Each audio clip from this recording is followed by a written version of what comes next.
Yeah, same here. Okay, let's kick off the show. We're talking Jordan Henderson. Now, this has been something that's been going on for the last 24 hours or so. I've seen a lot of information on Twitter about his contract. It's broken down.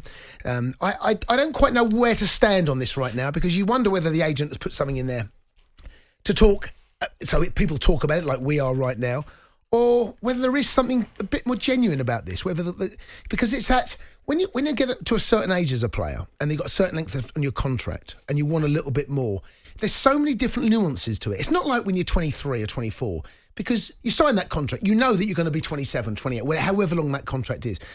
This is slightly different. He's 31 now. He's got 2 years left. So the club, they then have to give him at least another year on top. He'll probably want 2. So that then takes him to 35. So the money man at the club might be thinking, 35 years of age, do we give him that money now? And therefore there's no residual value. He'll see his contract out, or you might be able to get $1 million for whatever it might be at that time, maybe a couple of whatever.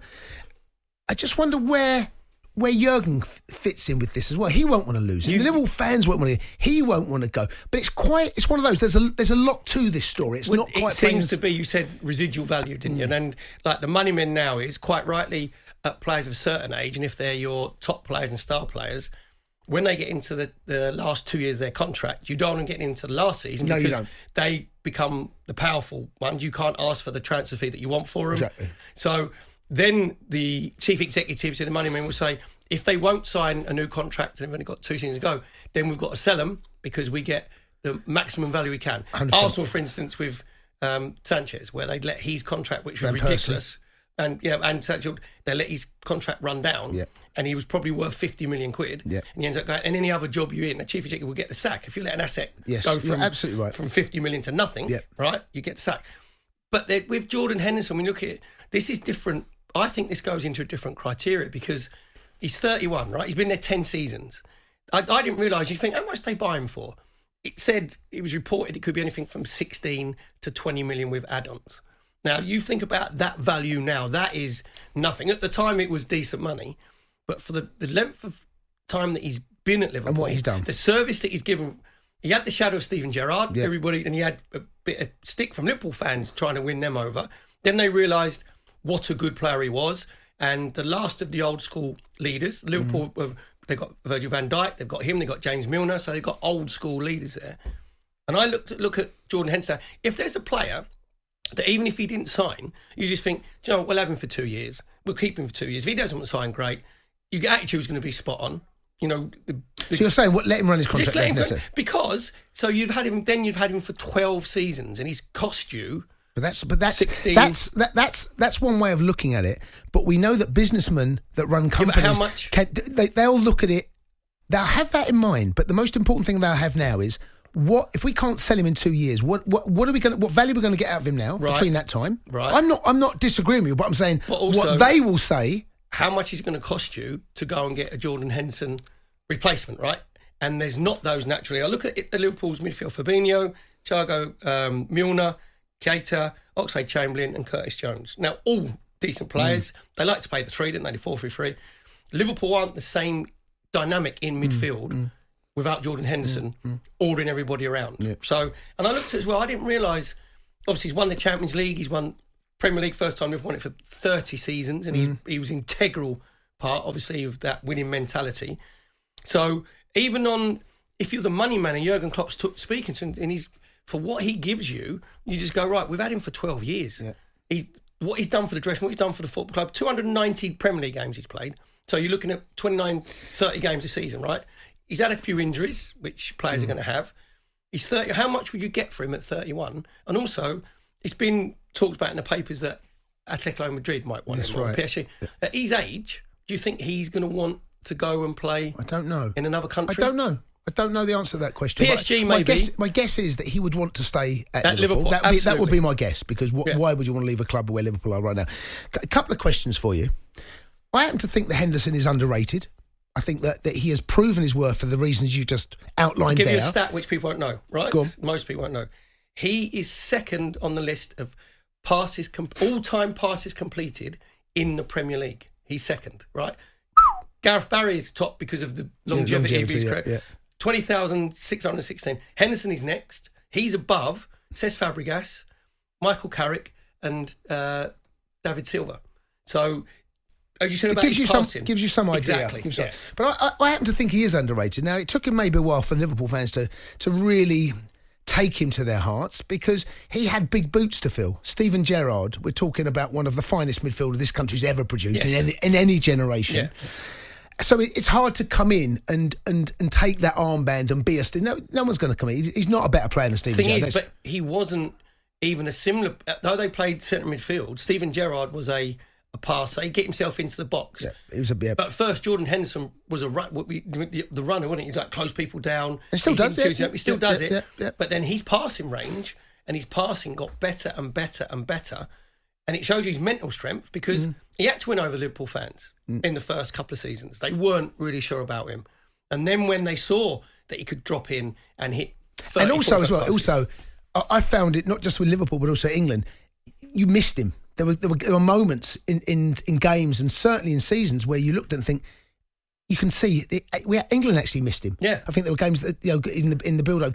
Liverpool when he went injured missed him. But here's the question: okay, one, is he underrated? 08717 223344. Two, is he a bigger legend than Steven Gerrard? I would say it's not as ridiculous. It's not as It's because of outrageous. Yes, but if you look at I'll just give you all his stats done, and what he's won. One Premier League, which Steven Gerrard didn't win.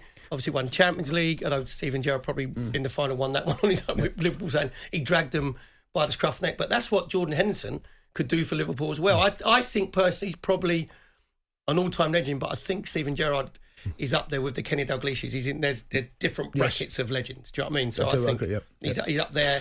Henderson is just in the next one down, probably. 08717 223344. Let's go to the lines. Let's go and speak to Sam, who's a Liverpool fan. Sam, good evening and welcome. Hello, chaps. How you doing? Hello, Sam. You're the first caller of the week on the Sports Bar. How does that make you feel? Good. I'm just travelling back from Derby, so I thought I'd get involved. Do it. So I had to laugh with the Henderson comparison to being a bigger legend than Gerrard. Mm-hmm. Now, don't get me wrong, what he's done for the club is fantastic. From where he first started, he was very criticised by the Liverpool fans, and a lot of the Liverpool fans wanted him out of the club.